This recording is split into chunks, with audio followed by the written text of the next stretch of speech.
Hey, it's Paul from Paul's Wanderings, the channel for those that like to get out and explore their surroundings. You won't believe what will fit into this small 9-liter Mountainsmith Lumbar Backpack. It's a tour backpack. So we'll start from the front to the back. So in the front pocket will allow you to have easy access to things that you need quickly and you don't want to dig through the backpack.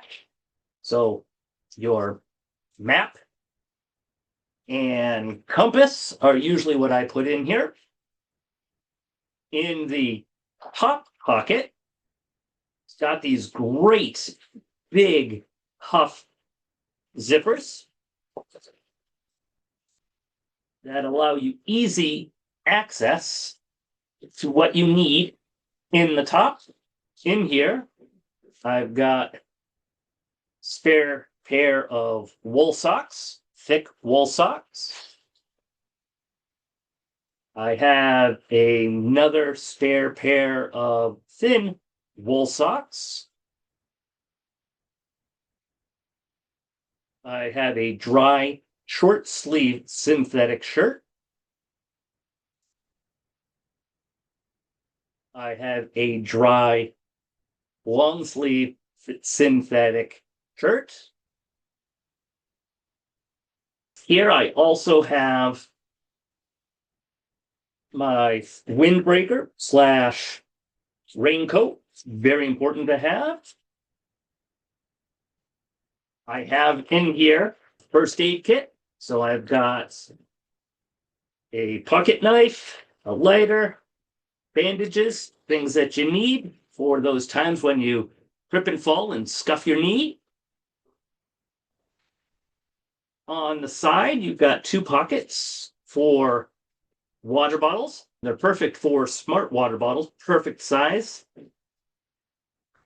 And on one side of the pack, it's got a zippered pocket.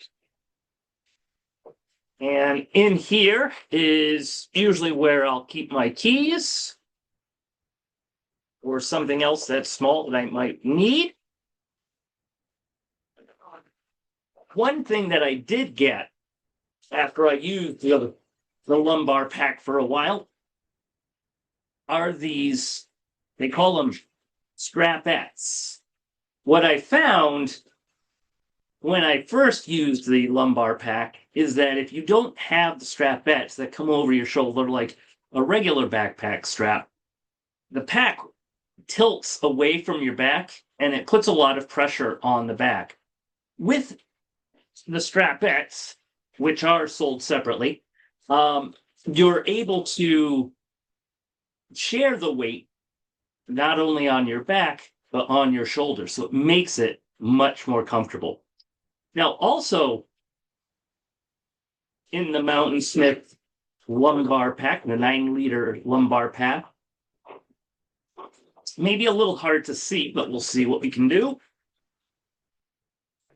It does have a secondary zippered pouch that you can keep other valuables. Say your ID. I like to bring my ID with me. My car registration. I don't like to leave that in my car. Now, if somebody were to break in my car while I'm on a hike, they now know where I live. So I like to take that with me. But that pocket is really deep, as you can see, because again, all of this that I have pulled out of this pack is what is usually in my bigger 20, 30, 40-liter backpacks. But most of the time, I don't need that huge backpack. So the Mountainsmith Tour Lumbar Pack, the 9-liter lumbar pack, is perfect for what I usually need for those short hikes. So I hope you enjoyed this video and found it informative. If you did, remember, give me a thumbs up. And if you haven't already, remember to click on the subscribe and notification bells down below. If you like this video, I know that you'll love the one that'll pop up right here. So until I see you in my next adventure, this is Paul signing off.